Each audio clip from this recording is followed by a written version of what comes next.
व्यंजन वर्णों के उच्चारण में जिन स्वर मूलक चिन्हों का व्यवहार होता है उसे हम क्या बोलेंगे?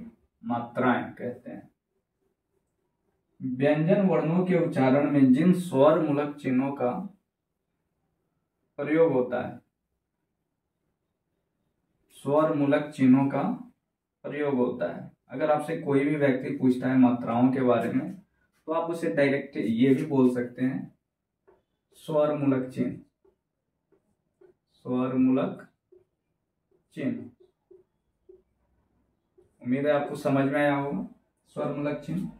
और इनकी जो टोटल संख्या है, इनकी टोटल संख्या कितनी है? 10। इसमें आता है हमारा आकार, हर्षिकार, दीर्घिकार, हर्षुकार, दीर्घुकार, हर्षुकार, दीर्घुकार, एकलय,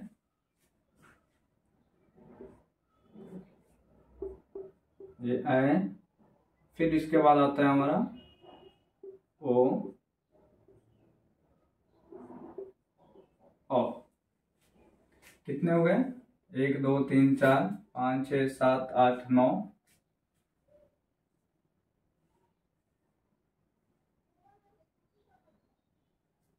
और एक हमारा आता है बीच में री।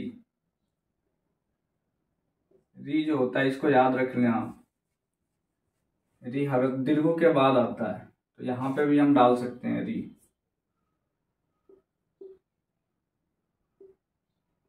री।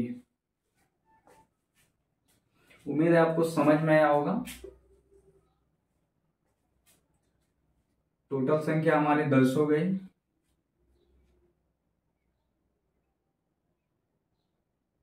जैसे उदाहरण के लिए क को ही हम लेके चलते हैं।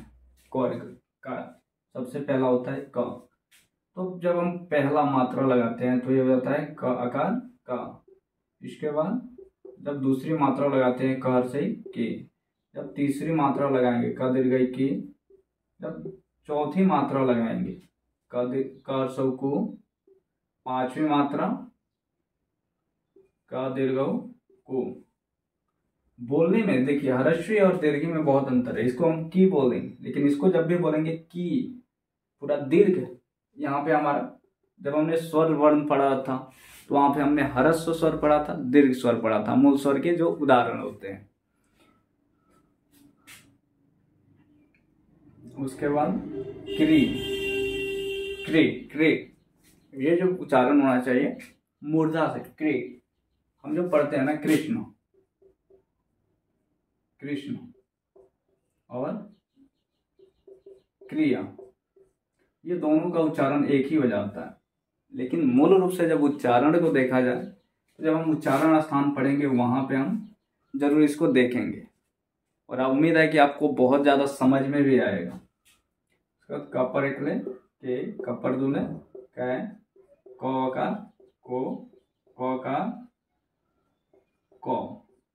ये हो गए हमारे 10 अलग अलग हमारे वर्ण हो गए, व्यंजन वर्ण, जो कि आगे चल के हम कई सारी चीजें इसके बारे में पढ़ेंगे। और इसके ना ये 10 अलग अलग रूप हो गए।